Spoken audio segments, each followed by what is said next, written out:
Hello civil engineers, welcome to my blog. तो आज हम बात करने वाले हैं कि कॉलम पे या बीम पे या फिर स्लैब पे ये डेट क्यों लिखी जाती है, ये डेट लिखना क्यों ज़रूरी होता है, इसको लिखने का मतलब क्या होता है, सारी बातों के बारे में आज हम चर्चा करेंगे। तो ये जो डेट होती है ये किसी भी स्लैब या कॉलम या बीम की कास्टिंग डेट होती है।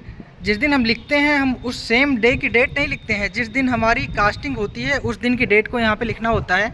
तो आपको यहाँ पे दिख भी रहा होगा कि कॉलम पे कास्टिंग की डेट लिखी हुई है 20/1/25। इसका मतलब ये है कि ये कॉलम 20 तारीख को ही कास्ट हुआ था, 20 जनवरी 2025 को कास्ट हुआ था, जो डेट यहाँ पे लिखी हुई है। इससे हमें कास्टिंग डेट पता चल जाती है, जिससे हमें इसका क्यूरिंग टाइम क्या है वो कंफर्म हो जाता है, क्योंकि सारे कॉलम या सारा स्ट्रक्चर तो एक दिन में खड़ा नहीं होता, तो इससे कन्फ्यूजन पैदा हो जाती है। तो हमें किस प्रॉपर स्ट्रक्चर की कितने दिन तक क्यूरिंग करनी है वो हमें ये डेट बताती है कि ये कॉलम जैसे 20 को कास्ट हुआ है तो हमें ये 20 तारीख से लेके जैसे कॉलम या बीम या स्लैब की 14 दिन तक हमें क्यूरिंग करनी होती है। तो 14 दिन यहाँ से आप इस डेट से ऐड कर लेंगे कि 14 दिन इसका कब कंप्लीट होगा। जैसे कॉलम कास्ट हो गया, उसके बाद आप यहाँ पे नेक्स्ट डे डीशटर करोगे, तो ये इस पर 20 तारीख की डेट लिखी हुई है, लेकिन ये 19 तारीख को कास्ट 21 तारीख को डीशटर होगा।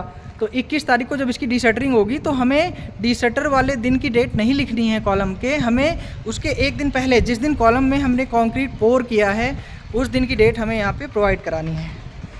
तो इसके बाद 20 तारीख को अगर ये कास्ट हुआ है तो 14 दिन, इसमें हम 14 दिन ऐड कर लेंगे, मतलब हमें 4/2/25 तक कॉलम की प्रॉपर क्यूरिंग करनी है गनी बैग को इस पर कवर करके।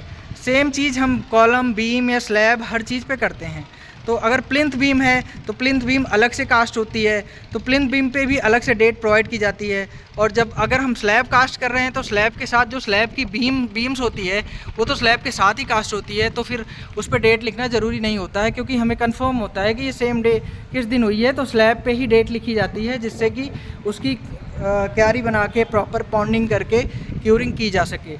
तो इसीलिए कभी भी अगर कॉलम बीम या स्लैब या कोई भी कंक्रीट स्ट्रक्चर आरसीसी स्ट्रक्चर की कास्टिंग की जाती है, कंक्रीट पोरिंग की जाती है, तो उस पर डेट लिखना बहुत ज़रूरी होता है, नहीं तो प्रॉपर कंक्रीट अपनी स्ट्रेंथ प्राप्त नहीं कर पाती।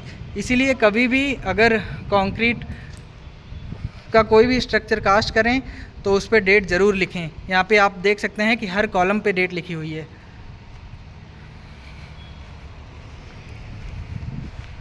इसी तरह की और भी नॉलेज भरी वीडियो के लिए बने रहें सिविल साइट विजिट के साथ।